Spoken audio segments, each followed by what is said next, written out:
इस लोकसभा चुनाव में भारत का संविधान बड़ा चुनावी मुद्दा है। विपक्ष कह रहा है कि अगर नरेंद्र मोदी तीसरी बार प्रधानमंत्री बने तो बीजेपी संविधान बदल देगी। बीजेपी इन दावों को सिरे से खारिज कर रही है। बीजेपी का दावा है कि कांग्रेस और इंडिया ब्लॉक की पार्टियां संविधान बदलना चाहती हैं। दुनिया भर में भारत के संविधान की बड़ी साख है। इसमें विधायिका, कार्यपालिका और न्यायपालिका की शक्तियों का जिक्र है। साथ ही केंद्र और राज्य की शक्तियों और संबंधों से जुड़े जरूरी दिशा निर्देश भी हैं। संविधान में भारतीय नागरिकों के मौलिक अधिकार भी शामिल हैं। संविधान में उसमें बदलाव का भी प्रावधान है, लेकिन लीगल एक्सपर्ट का मानना है कि इसमें बदलाव करना आसान नहीं है।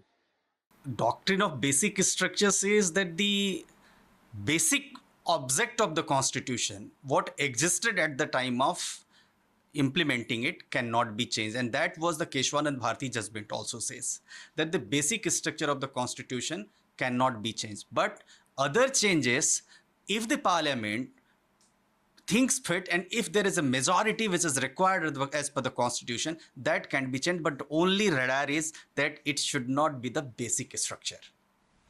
अनुच्छेद 368 में इस बात का जिक्र है कि संविधान में बदलाव किस तरह किया जा सकता है। ये बदलाव 3 तरह के होते हैं। पहला संशोधन संसद में साधारण बहुमत से किया जा सकता है। दूसरे संशोधन के लिए पूर्ण बहुमत यानी दोनों सदनों की कुल सदस्य संख्या से आधे से ज्यादा सहमत हों तो बदलाव संभव है।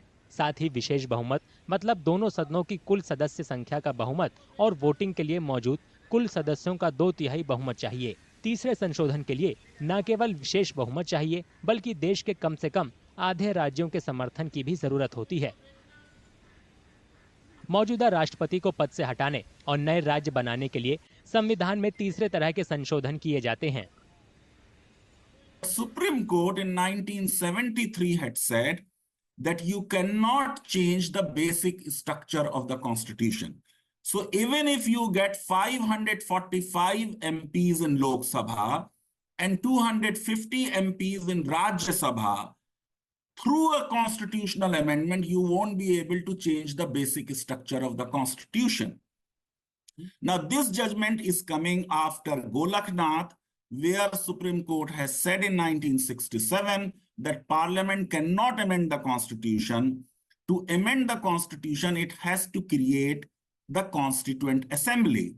And the argument of Supreme Court in that case was, since Parliament is the creation of the Constitution, it cannot destroy the creator. A happy wedding of two extremes, that you can amend any provision of the Constitution at will and that you cannot amend the Constitution at all, was reached in 1973 when a 13-judge bench of the Supreme Court said that Parliament can amend any provision of the Constitution, but it cannot destroy the basic structure of the Constitution. संविधान के मूल ढांचे में लोकतंत्र, संघवाद, शक्तियों का बंटवारा, न्यायिक समीक्षा और सेक्युलरिज्म शामिल है। एक्सपर्ट के मुताबिक संसद संविधान के इन मूल सिद्धांतों में कोई बदलाव नहीं कर सकती है। Firstly, for the change of constitution, you require 2/3 majority in both houses of parliament. And Rajya Sabha doesn't change overnight.